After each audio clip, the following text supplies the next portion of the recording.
My name is Daddy Warpig, and you are listening to Daddy Warpig's Kick-Ass Geek Cast, episode number 4, our 4th time live on the internet. This is 30 minutes of kick-ass, fast-paced, geek-ocentric commentary from your host, yours truly, Daddy Warpig. All right, we have, as usual, half an hour to cover everything I need to cover, and we've got a lot of stuff, as usual.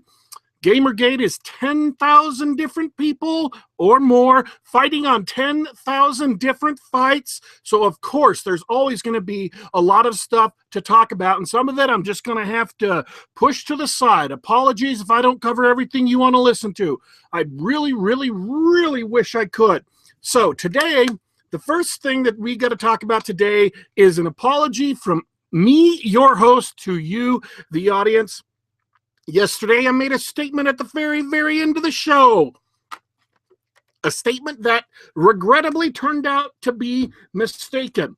Right before the show started yesterday, I was getting everything together, plugging in my mic, getting my programs running, and I had a sudden last-minute follower about 3 minutes before I hit the broadcast button. I didn't have time to take a deep look at it, but it appeared to be Anita Sarkeesian. And I was befuddled. And had I had the time to check, I would have checked, but I did not. At the end of the show, I made a somewhat humorous post about it to Twitter, and someone came back and said, hey, that's a troll account set up by that psychotic Brazilian asshole. And I said, huh? And so I checked, and sure enough, it was. I made a representation yesterday about who had followed me, that Anita Sarkeesian had followed me. I had been gulled. I had been taken for a ride by a cruel and ruthless con man who took advantage of my gentle nature. And I want to apologize to all of my listeners for that. I can't promise that I will always be right, even though I do my best, but I can promise that when I mess up, when let's use a little bit of vulgarity, just a tiny bit of vulgarity, just a teeny touch of vulgarity. When I screw the pooch, I will tell you about it. I will tell you about it in public, and I will accept full responsibility for that which I have done. And so this is yet another example of my general policy of transparency and honesty.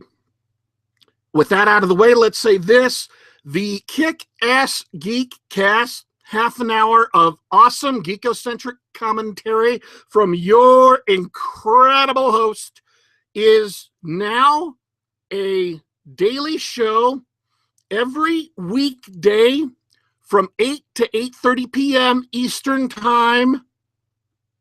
Adjust that however you wish for daylight time or not in your neck of the woods. 8 to 8:30 p.m. every weekday, Monday through Friday. At some point in the future, when we have won and we have brought back ethics to video games journalism, I will be covering topics other than Gamergate. Right now, in the whole geekosphere, and everything possibly geeky that you could possibly talk about, two geeks: pen and paper role-playing games, computer games, movies, comics, TV, novels, board games, card games, t-shirts, whatever it is that you could talk about to get a crowd of geeks excited and interested. Right now, the most important thing, the most crucial thing, is Gamergate. And so that's what I am concentrating on. But someday, in the near future, when we have defeated the dishonesty of these games journalists, I will like to return to topics that I love. I don't know when that will be, but we are working hard to make sure that it is very, very soon. But, but, there are people out there doing their best to ensure that we fail. We're not going to fail, but they're trying so hard. It's pathetic. They're waving at us with their little hands, screaming, please go away, please go away, please go away. We're not going anywhere. Some of them are third-party trolls who are doing their best to sabotage all involved, to harass all involved, to issue threats to all involved, to ensure that this conflict keeps going indefinitely. I'm pretty sure their efforts aren't needed. I'm pretty sure the games journo pros would keep this going indefinitely anyway. Nonetheless, these shills and trolls be trying. These shills and trolls be lying. And I don't want you to listen. Something crossed my feed yesterday as I was reading Twitter, like I do. And it was a plan. Presented as a brilliant plan to bring these games journalists to their knees tomorrow. A lot of people started talking about jumping on board, and I've seen this same illiterate, badly written, pathetic post passed around and around and around. And it's a bad idea. It's a terrible idea. It's the worst idea in the history of history itself, in this universe and any possible alternate universe. You may wonder if my description is a bit hyperbolic. I assure you that it is not. This plan will do more to damage our consumer revolt than just about anything I've seen so far. I should insert some kind of witticism and joke here about some horrible idea that is so terrible that it would be obviously funny. So terrible and improbable. I don't have a joke for you right here because I kind of lost my sense of humor last night when discussing this. I didn't get angry. I didn't start typing in all caps. I didn't start swearing. But at the same time, I was impassioned, and I will confess to you I am no less impassioned today. This is a bad plan. It is a bad idea, and I'm going to tell you why. I'm going to give you specifics as to why in brutal, clear, unmistakable, unimpeachable logic, so that you, when you are presented with this plan, can say, that's a bad idea, and if they won't listen to you, give them the link to this Geekcast and have them listen to me. Here's the plan. And oh my God, did this take me a long time to sit there and parse through the terrible writing. It was painful. It's the worst thing I've had to read in a long time. The plan is this. We are targeting media organizations who have abused their customers and have engaged in corrupt activities. The list is long. I'll give some quick examples. Gamasutra, Gawker, Polygon, Kotaku, Adgerone from there. Games, politics, rock, paper, shotgun. Oh my God, the list is so long. Okay. Taking those media organizations, they derive their primary source of funding from advertising dollars. however that's calculated. Page views, clicks, conversions after click, whatever. They derive money from this. That's how they pay each other. These advertisers, in Operation Disrespectful Nod, have been targeted with politely worded, right? Polite, you word your emails politely, you better. Politely worded emails describing our dissatisfaction with these media entities.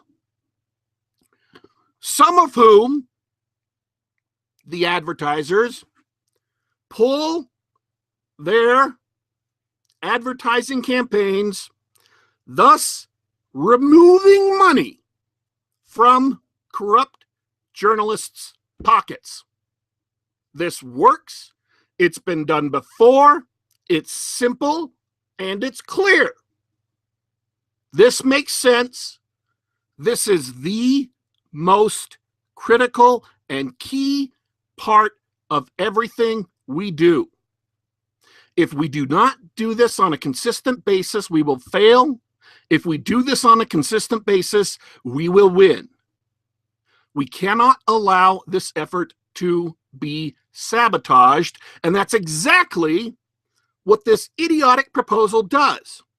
Because this proposal suggests that we should not talk to advertisers, that we should instead discover people who buy stuff from the advertisers and talk to them. For example, let us say that really corrupt journalist site, we'll call that the name, Really Corrupt Game Media Incorporated, has an advertiser called Awesome Computing. We are sending emails to Awesome Computing in the hopes that they will pull their advertising from corrupt journalists. But this brilliant thinker suggests we should no longer do that. Instead, we should go to Megacorp number 1, who buys computers from Awesome Computing, and then send emails and complain to Megacorp number 1, because then this brilliant idea that is being pitched as a fast-paced way to end this whole mess, then Megacorp 1 will stop buying computers from Awesome Computing. Then Awesome Computing will get upset and stop putting advertisements on corrupt journalism site, and we win. That's the plan. I'm not kidding. That's the literal, actual plan to a T. Don't talk, the plan says, to Awesome Computers, the advertiser. No. Find out who buys stuff from Awesome Computers and complain to them. The theory behind this is that, well, we're not winning fast enough. Awesome Computers is still advertising with corrupt journalism site. So in order to win faster, we have to talk to a completely different set of corporations. Let us assume that there were only 5 media sites we had to target. There are lots more, but let's assume that. Let us further assume that there were 5 advertisers at each site. There are more, but let's just assume that. That means we as Gamergate, as people involved in this consumer revolt, are targeting 25 different advertisers to try and get them to pull their advertising. Simple math. 5 at each site, 5 sites, 25 total advertisers. This plan suggests that we stop emailing those advertisers and start emailing the clients of those advertisers, and let's assume that each of those advertisers has 5 clients. So this plan, this genius plan, this brilliant plan that will end Gamergate tomorrow wants us to start, in this hypothetical, emailing 125 different companies. That's the plan. That's the genius plan. Don't email 25 companies, email 125. Because that'll be more effective. That will magnify our voice to spread our emails across 125 different companies. And let's be clear, once again, I'm only talking hypothetical because there are more than 5 sites, there are more than 5 advertisers per site, and I guarantee you there are more than 5 clients, so they want us to start emailing hundreds of different corporations. And this is being sold as a plan that will end Gamergate tomorrow. We will bring them to our knees by ensuring that instead of the 100% of effort we are putting forth today, tomorrow when we adopt this plan, we will have, in effect, less than 1% effort. We want, under this plan that's being pushed, to reduce our effectiveness by 99.5% or more. That's the plan, folks. That's the idea that's getting passed around in this badly written screed that was, and here's the shock of shocks, anonymously posted to Infinite Chan. Now, I have nothing against Infinite Chan. I have nothing against anonymous message boards, but it seems to me, being the slow, stubborn, obdurate fool I am, that instead of accepting the word of a random anonymous nobody with no credentials posting to Infinite Chan, who starts off the letter by making fun of us and pointing out how bad we're doing and how pathetic we are for attempting to communicate with advertisers, instead of listening to nobody, we don't know who they are, I, in my dull, plodding manner, think to myself, maybe, just maybe, just possibly, we should instead look at successful consumer revolts from the past. Let's see what they've done. Have any of them pursued the ignore the advertisers, go after random other corporations plan? No, not a single one. It's a bad idea. So if you see this being retweeted, don't do it yourself. If you want to read it to verify how truly bad it is, I'm good with that. I am cool. Please read it. Read it and understand this is a truly terrible plan. Arm yourself with facts. Don't retweet it. My suggestion, you can listen or not. I have no authority here. And perhaps if you are so moved, politely make a point about why this is a terrible idea. Because this will gut every effort we've made to contact corporations. This will gut every effort we've made to contact advertisers, almost as if that were a goal. And people were jumping on board this last night. Good people, people I respect. And I wanted to scream. But I didn't scream. Instead, I held an impromptu rant session where I went through the many, many, many possible ways in which this was possibly stupid and answered some questions. And the general consensus of the group we reached after that, as forcefully put into place by the Ivy Clover, was to continue emailing sponsors as we have been, because it is effective and it is working. And I know it's taking a long time.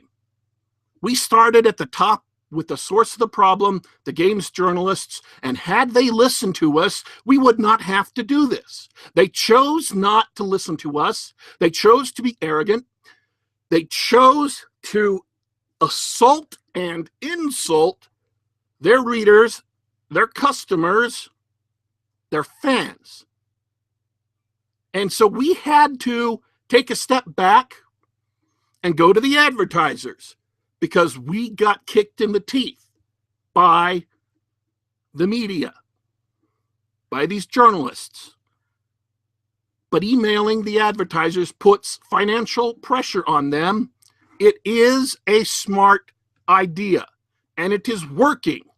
And we have had good news today that, as far as I know, has been confirmed about how much it's working.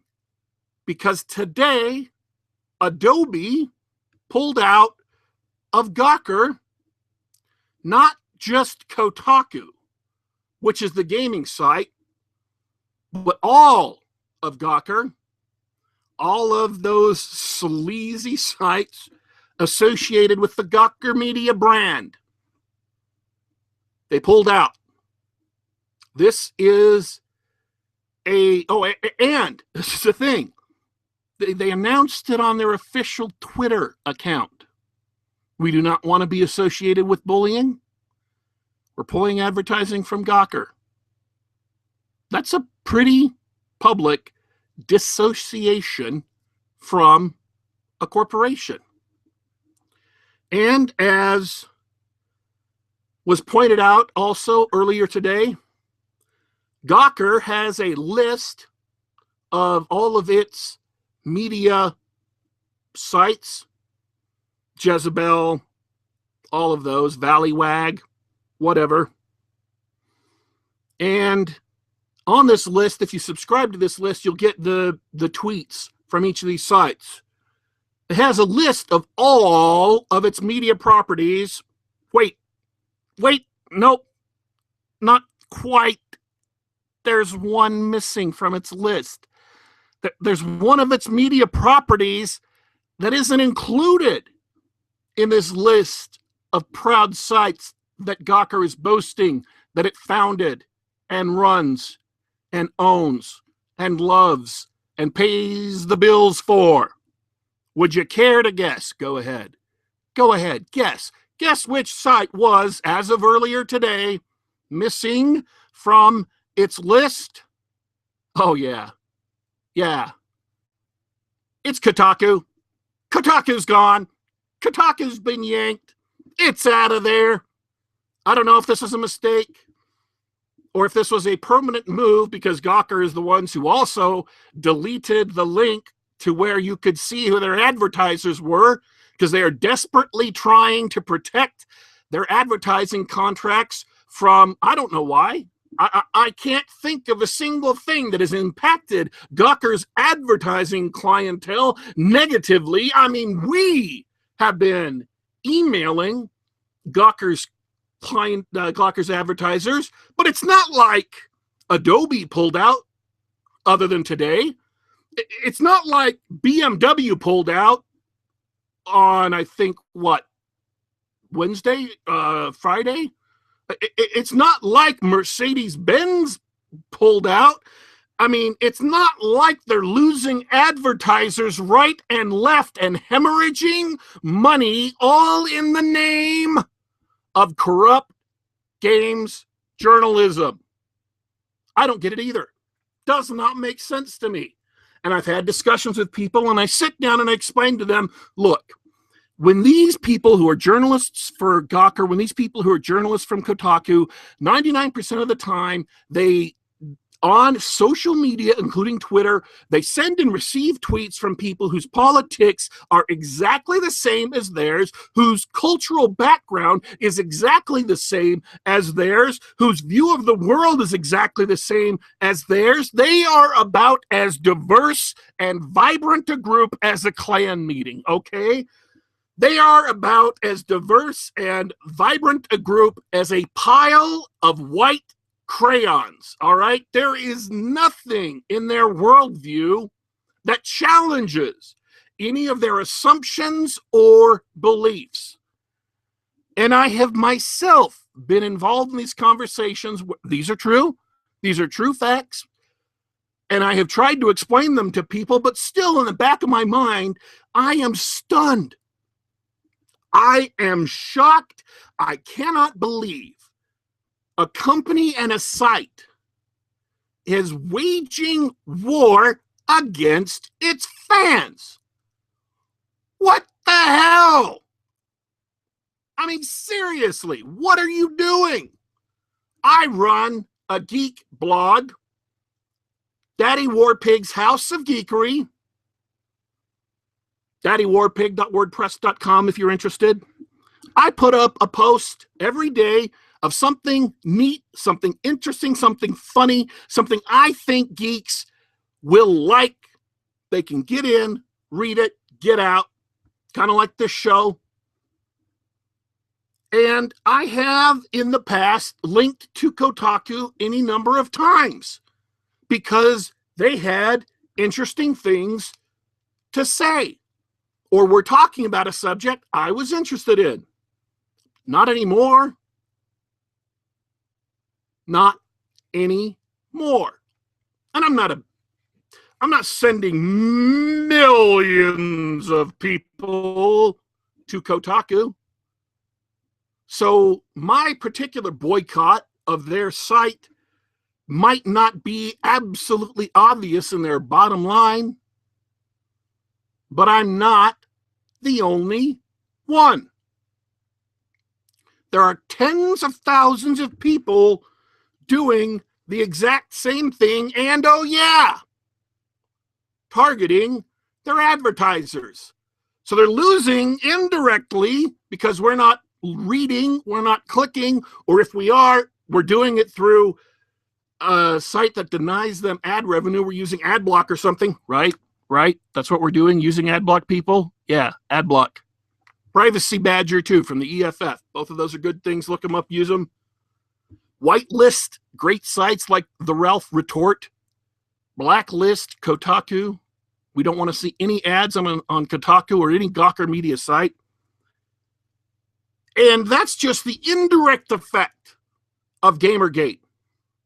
Then there is the direct effect of advertisers pulling out, and that's money they're losing. But that's not all. They are destroying their relationship with the fans who fund their business. You know, and I know that geeks are, and let's be fair to all of us geeks, we're a little bit irrational, aren't we? We like things. We like them passionately, and we keep on liking them long after everybody else has forgotten about them. That's why we still talk about obscure movies or obscure TV shows that were only on the air for 15 or 16 episodes. Firefly. Why we still love them. Why we still make jokes about them. Why we wear hats from them. Why we dress up as them when we go to conventions. Because we're passionate. And Gawker is turning that passion to fury. Because we are passionate and long-minded. We have long memories about the things we love, but we have long memories about the people who have spat on us, the people who have abused us, the people who have belittled us. And it's not wise to tamper with the passion of the geek. My name is Daddy Warpig. This is Daddy Warpig's Kick-Ass Geek Cast. You can read me on Twitter at Daddy underscore Warpig. You can read my blog for one solid, great geek post a day, daddywarpig.wordpress.com, daddywarpig.wordpress.com.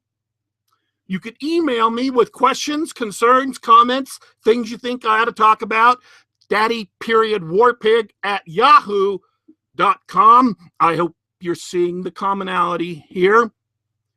The Kick-Ass Geekcast, Monday through Friday, 8 to 8:30 p.m.